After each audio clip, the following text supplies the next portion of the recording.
Hello student, success coaching classes में आपका स्वागत है। तो आज हम लोग डिस्कस करने वाले हैं क्लास 10 का साइंस का जो आपका कल एग्जाम 8 मार्च को होने वाला है, उसके लिए वेरी इंपॉर्टेंट मोस्ट रिपीटेड आपको प्रश्न बताने वाले हैं इस वीडियो में। तो चलिए हम लोग वीडियो को स्टार्ट करते हैं मोस्ट इंपॉर्टेंट क्वेश्चन के साथ।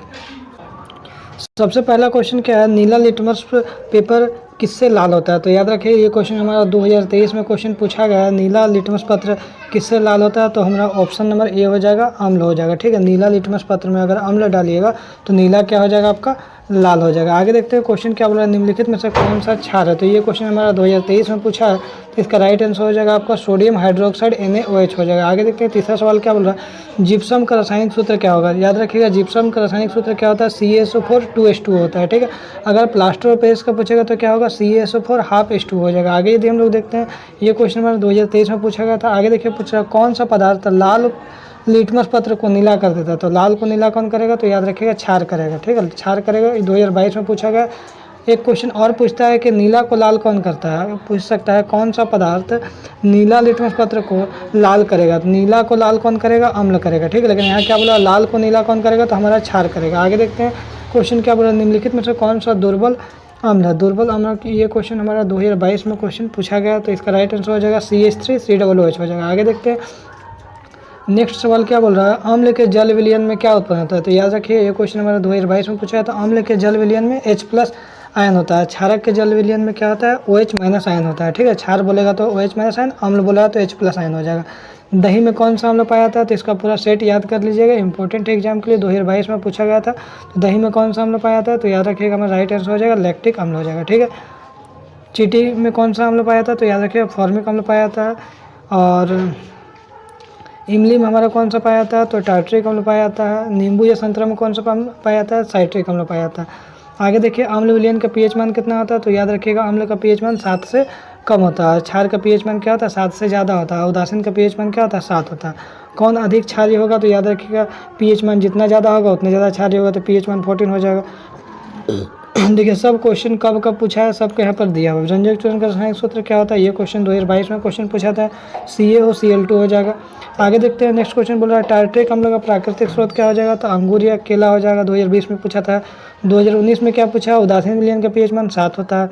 संतरा में कौन सा अम्ल पाया जाता है? 2018 में क्वेश्चन पूछा है सिट्रिक अम्ल। व्यंजक चूर्ण का रासायनिक सूत्र क्या होगा? ये क्वेश्चन 2009 और 16 में पूछा है, तो CaOCl2 हो जाएगा।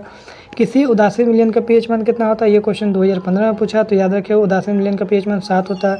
धोने का सोडा का रासायनिक सूत्र क्या है? ये क्वेश्चन 2014 में पूछा है, तो याद रखिएगा सोडियम कार्बोनेट Na2CO3.10H2 हो जाएगा। साधारण नमक का रासायनिक सूत्र व नाम तो क्या होगा? ये क्वेश्चन 2013 में पूछा है, तो याद रखिएगा सोडियम क्लोराइड, जिसको हम लोग NaCl बोलते हैं। CaSO4 ½ H2 का सामान्य नाम क्या है? तो ये क्वेश्चन हमारा 2012 में क्वेश्चन पूछा है, तो याद रखिएगा प्लास्टर ऑफ पेरिस हो जाएगा।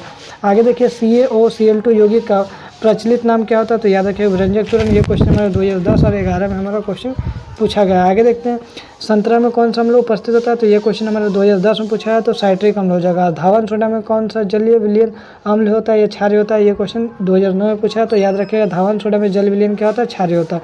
आगे देखते हैं नेक्स्ट सवाल क्या बोला है, निम्नलिखित में से कौन सा विद्युत का सर्वोत्तम चालक होता है? तो ये क्वेश्चन हमारा 2023 में पूछा है, तो इसका राइट आंसर हो जाएगा हमारा चांदी हो जाएगा। तो यहाँ ऑप्शन में आपका चांदी है, ऑप्शन में चांदी अगर ना रहे तो याद रखिएगा सेकंड में हमारा कॉपर हो जाता है। गंधक एक क्या है? तो याद रखिए गंधक एक हमारा एक अधातु है। आगे देखते हैं अगर हम लोग क्वेश्चन देखेंगे तो नेक्स्ट सवाल क्या हो जाएगा, सीसा और टीन का मिश्र धातु को हम लोग क्या बोलते हैं? तो इस टाइप को क्वेश्चन 2023 में क्वेश्चन पूछा है, वेरी इंपॉर्टेंट है। तो सीसा और टीन का मिश्र धातु को हम लोग क्या बोलते हैं? तो सोल्डर बोलते हैं। आगे यदि हम लोग नेक्स्ट सवाल देखते हैं, तो नेक्स्ट सवाल हमारा क्या हो जाएगा, एक अधातु का उदाहरण दीजिए द्रव अवस्था में पाया था। तो ये क्वेश्चन हमारा 2020 में पूछा है। एक अधातु जो उदाहरण दीजिए जो हमारा द्रव अवस्था में पाया था। अधातु बोलेगा तो याद रखिएगा हमारा एक अधातु का उदाहरण दीजिए तो द्रव अवस्था में पाया जाता है, तो हमारा क्या हो जाएगा, आपका ब्रोमीन हो जाएगा। लेकिन अगर धातु बोलेगा तो क्या होगा, यहाँ पर पारा होगा। ठीक है, यहाँ पर धातु का अधातु नहीं होगा, यहाँ धातु होगा। अगर अधातु बोलेगा तो याद रखिएगा हमारा ब्रोमीन हो जाएगा।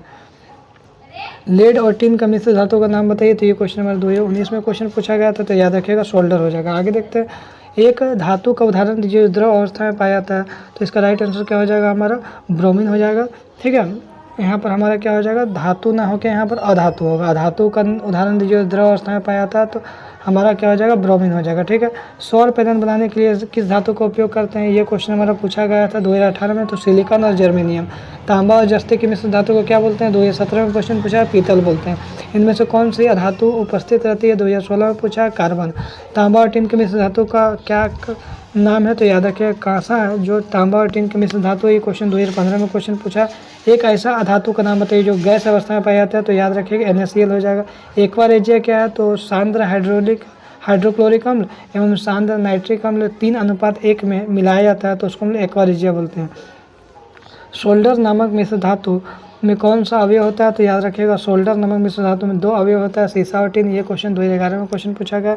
शुद्ध सोना कितने कैरेट का होता है, तो याद रखिएगा 24 कैरेट का होता है, 2009 में क्वेश्चन पूछा गया। आगे देखिए CnH2n+2 का सामान्य सूत्र क्या होता है, 2023 में क्वेश्चन पूछा गया था, तो याद रखिएगा इसका राइट आंसर हो जाएगा आपका एल्केन हो जाता है। एक हमारा क्वेश्चन पूछता है CnH2n एल्किन होता है और एक होता है CnH2n-2 एल्काइन होता है, तीनों को आप याद कर लीजिए। एल्डिहाइड का सूत्र प्रकार्यात्मक समूह क्या हो जाएगा, तो याद रखिएगा ऑप्शन नंबर हमारा बी हो जाएगा, CHO हो जाएगा। एथेनॉल सोडियम से अभिक्रिया कर कौन सा गैस बनता है, तो याद रखिएगा H2 हाइड्रोजन गैस बनता है। CnH2n किस हाइड्रोकार्बन ग्रुप में सामान्य सूत्र है, तो याद रखिएगा एल्किन का है। एल्काइन का सूत्र क्या होगा, तो CnH2n-2 होगा। ये क्वेश्चन 2020 में, ये क्वेश्चन 2019 में, ये क्वेश्चन 2018 में पूछा। प्रकार्यात्मक समूह COOH का नाम बताइए, तो कार्बोक्सिलिक अम्ल हो जाएगा। कठोर जल को मृदु बनाने के लिए किस सोडियम यौगिक का उपयोग किया था, ये क्वेश्चन 2017 में क्वेश्चन पूछा। Sodium carbonate Na2CO3। एल्केन का सूत्र देखिए 2017 में पूछा है, CnH2n+2। एल्किन्स का सूत्र क्या होगा, तो CnH2n हो जाएगा, 2011, 13, 16 में पूछा है। CH3COOH COC2H5 में उपस्थित प्रकार्यात्मक समूह का रचना, तो इस तरह आपका रचना है। देखिए आगे हम लोग, तो ये हमारा जितना भी था मोस्ट इंपॉर्टेंट क्वेश्चन था। तो यदि हमारा वीडियो आपको अच्छा लगे तो लाइक शेयर सब्सक्राइब जरूर करें। फिर मिलते हैं हम लोग नेक्स्ट वीडियो में। Thank you so much.